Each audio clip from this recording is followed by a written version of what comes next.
வாழ்க வளமுடன். Astro news நண்பர்கள் அனைவருக்கும் இனிய மாலை வணக்கங்கள். கும்பத்தில் பிறந்தால் துன்பம்தான் நடக்குமா? நிறைய பேர் அப்படித்தான் புலம்பிட்டு இருக்கீங்க. ஜென்மசனி நடக்கின்ற இந்த ஒரு காலகட்டத்தில் இன்பம் கிடைக்குமா? அதுவும் குறிப்பா பண தேவை, வீட்டில் பணம் காசு தங்கிறது, ஓடி ஓடி உழைத்தாலும் ஏதாவது ஒரு விரை செலவு வந்து விடுகிறது. அப்படிப்பட்ட ஒரு நிலைப்பாடு மாறணுமா? உங்க வீடு அதிர்ஷ்ட வீடா மாறணுமா? இந்த ஒரு 3 விஷயத்தை தவறாமல் செய்யுங்கள், நிச்சயம் கிடைக்கும். லட்சுமி வசியம் ஏற்படும். அதை பற்றி இன்றைய பதில பார்க்க போறோம்.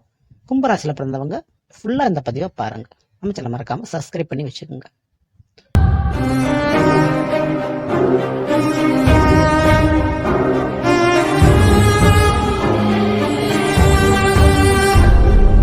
கும்பம், கும்ப ராசிக்கு அதிபதி சனி பகவான், உங்களுடைய ராசிநாதன், உங்களுடைய ராசியில் ஆட்சியோற்றம் வந்திருக்கிறார்.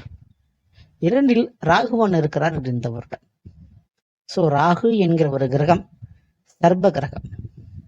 சோ அதனுடைய அடிப்படையில் மீனா எப்பொழுதுமே நீங்கள் கையில் காசு பணம் இந்த வருஷம் தங்கணும்னு நினைச்சிட்டீங்கன்னா வீட்டில் நிச்சயமான முறையில் புற்று மண் வீட்டில் இருந்தால் உங்களுக்கு எதிர்பாராத திடீர் செல்வத்தை ஏற்படுத்தி கொடுக்கக்கூடும். ஸோ அந்த புற்று மண்ணை எப்படி நம்ம எடுக்கணும்? ஒரு சிகப்பு நிற ஆடை அல்லது மஞ்சள் நிற வஸ்திரம், இதுல ஏதாவது ஒரு சின்ன கர்ச்சி மாதிரி எடுத்து தெய்வமாக வழிபடக்கூடிய புற்று கோயில்களுக்கு சென்று அங்கு வெள்ளிக்கிழமை அன்று சிறிதளவு மண்ணை கையில் எடுத்து அந்த துணியில் முடித்து போட்டு வீட்டு பூஜை அறையில் வைத்துக் கொள்ள வேண்டும். ஸோ இந்த வருஷம் அதை பண்ணுங்க. நிச்சயமா உங்களுக்கு பணம் காசானது கையில தங்க ஆரம்பிக்கும், வீட்டில் நிலைச்சு நிற்க ஆரம்பிக்கும். 2வது, வீட்டை கழுவி சுத்தம் பண்ணும் பொழுது சிறிதளவு துளசி இலையை அந்த தண்ணீரில் ஊற போட்டு அந்த தண்ணீரை கொண்டு வீட்டை சுத்தம் செய்கின்ற பொழுது உங்களுக்கு எதிர்பாராத நன்மைகள் நடக்கும். எதிர்வினைகள் இருந்தால், ஏவல் பில்லி சுயம் போன்ற எதிர்வினைகள் இருந்தால் அது இல்லாமல் போகும். சரிங்களா? 3வது விஷயம், அப்படி வீட்டை கழுவி நீங்க சுத்தம் செய்கின்ற பொழுது உங்களுக்கு திருமணம் நடக்கல, குழந்தை பாக்கியம் இல்லை, வீட்டில் இருக்கக்கூடிய சகோதரிகளுக்கு பிள்ளைகளுக்கு ஒரு நல்ல காரியம் நடக்க மாட்டேங்குது அப்படின்னு நினைக்கக்கூடியவர்கள் ஒரு சந்தன கட்டை சிறிதளவு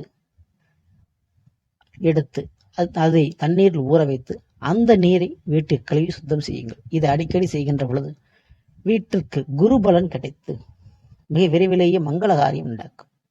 சரிங்களா? ஸோ இந்த மாதிரியான விஷயத்த அனுபவத்தில் நிறைய பேர் செய்து அதனுடைய பலனை அனுபவித்திருக்கிறார்கள். செலவில்லாத அந்த ஒரு விஷயத்த செஞ்சு பாருங்க, பலன் நிச்சயம் உண்டு. சரிங்களா? ஸோ இந்த பதிவு உங்களுக்கு யூஸ்ஃபுல்லாக இருக்கும் நினைக்கிறேன். பிடிச்சிருந்தா லைக் பண்ணுங்க, மற்றவங்களுக்கு ஷேர் பண்ணுங்க, மறக்காம நம்ம சேனலை சப்ஸ்கிரைப் பண்ணிக்கோங்க.